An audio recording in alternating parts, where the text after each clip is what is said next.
L'analyse stratégique doit prendre en compte tous les facteurs qui l'influencent. Parmi ces facteurs, il y a la démographie, c'est-à-dire le nombre d'habitants que possède un État. Je vous propose de commencer par deux exemples pour illustrer qu'un État doit adapter sa stratégie aux réalités démographiques. Le premier exemple est celui que l'histoire nous enseigne en 1913. Nous sommes au début du XXe siècle. La France est inquiète parce qu'elle craint effectivement une guerre avec l'Allemagne qui va d'ailleurs commencer l'année suivante. Mais la France se trouve en difficulté parce qu'elle a des générations peu nombreuses à mobiliser dans son armée par rapport à l'Allemagne qui a eu une dynamique démographique beaucoup plus grande et qui peut avoir une armée beaucoup plus nombreuse. Et c'est à ce moment-là que le gouvernement français demande au Parlement de voter la loi des 3 ans, c'est-à-dire de porter à 3 ans le service militaire pour avoir suffisamment de militaires face à une Allemagne beaucoup plus nombreuse en population. Regardons ensemble ce graphique qui couvre la période de 1871, date de la dernière guerre entre la France et la Prusse, puisque ce n'était pas encore l'Allemagne à ce moment-là, et 1911. Pendant ces 30 années, la population de l'Empire allemand a augmenté de plus de 57%, alors que la population de la France, en raison de sa faible fécondité, a augmenté de moins de 10%. Le résultat, c'est que le rapport de force démographique entre la France et l'Allemagne a considérablement changé et que les générations de jeunes Allemands sont beaucoup plus nombreuses que les générations de jeunes Français. Le second exemple pour illustrer cette relation entre la stratégie et le nombre d'habitants dans un pays est celui de la République démocratique allemande. Vous vous rappelez en effet qu'en 1949, l'Allemagne a été coupée en deux et que s'est créé à l'est de l'Allemagne un pays communiste qui était considéré comme indépendant et reconnu par la communauté internationale. Mais les Allemands de l'Est détestaient ce régime autoritaire qui leur était imposé et émigraient en masse vers l'Allemagne de l'Ouest. Et donc, au fil des années, la population de l'Allemagne de l'Est diminuait considérablement et nous avions donc un pays qui n'avait plus suffisamment de jeunesse pour satisfaire ses projets de développement économique. Et donc, il a décidé d'arrêter cette émigration en construisant en 1961 le mur de Berlin pour empêcher la diminution de sa population. Donc, ces exemples nous incitent à réfléchir plus avant à ce rapport entre le nombre d'habitants et la stratégie. Et pour cela, je vous propose deux aspects. Dans un premier cas, nous allons examiner des pays très peu peuplés, des pays qui ont peu d'habitants. Que doivent-ils faire d'un point de vue stratégique? Et puis, dans un second temps, nous considérerons des pays très peuplés, ce qui a de l'influence sur leur stratégie.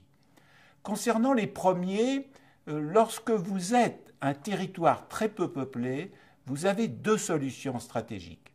La première, c'est de trouver un protecteur.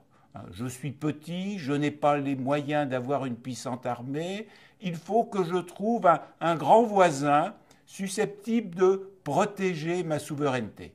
Et c'est par exemple l'histoire de Monaco à travers les siècles, petite principauté, perdue entre la fin des Alpes et la Méditerranée, loin d'ailleurs des grands réseaux de transport européens, et qui, au fil de son histoire, se trouvent des protecteurs qui ont pu être le royaume de Sardaigne, qui ont pu être la France également. Mais avoir ces protecteurs entraîne aussi un certain nombre de contraintes. Donc l'idéal comme protecteur, c'est la communauté internationale. Et c'est la raison pour laquelle toute la stratégie de Monaco au cours de ces dernières décennies a été d'arriver à une souveraineté internationale reconnue, d'une part en étant accepté au Conseil de l'Europe et d'autre part en devenant membre de l'Organisation des Nations Unies, donc en étant traité comme État, comme les autres États de la planète.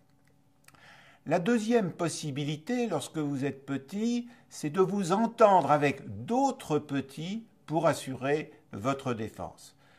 L'histoire contemporaine enseigne notamment un exemple au Moyen-Orient. Lors des indépendances, après le retrait des Britanniques, nous nous retrouvons au Moyen-Orient notamment avec 7 petits émirats dont le poids démographique est limité et surtout très faible par rapport à 2 grands voisins qui voudraient bien disposer des richesses de ces émirats.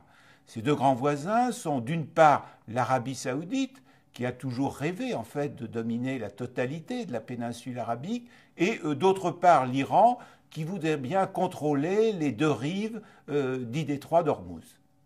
Or, cette situation a conduit ces 7 petits émirats, en 1971, au moment de l'indépendance, à créer ensemble un État, c'est-à-dire à s'entraider à l'intérieur d'un État qui s'appelle les Émirats arabes unis, leur objectif étant effectivement de peser suffisamment par rapport à leurs grands voisins. Regardons ensemble ce graphique.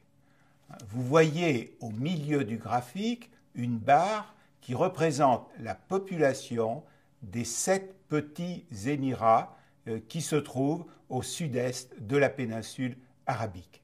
Et puis, entre cette petite barre, vous voyez 2 barres très hautes qui représentent la population des 2 voisins de ces 7 émirats, d'une part l'Arabie saoudite et d'autre part l'Iran. Certes, l'Iran est plus peuplé que l'Arabie saoudite. Néanmoins, ces 2 pays ont une population beaucoup plus nombreuse que ces 7 petits émirats, d'où l'importance pour eux de s'unir face à leurs grands voisins. Nous voyons ainsi que dans des pays qui ont peu d'habitants, la stratégie peut être commandée ou très largement influencée par cette réalité démographique d'une pauvreté relative d'habitants par rapport à des voisins beaucoup plus puissants démographiquement.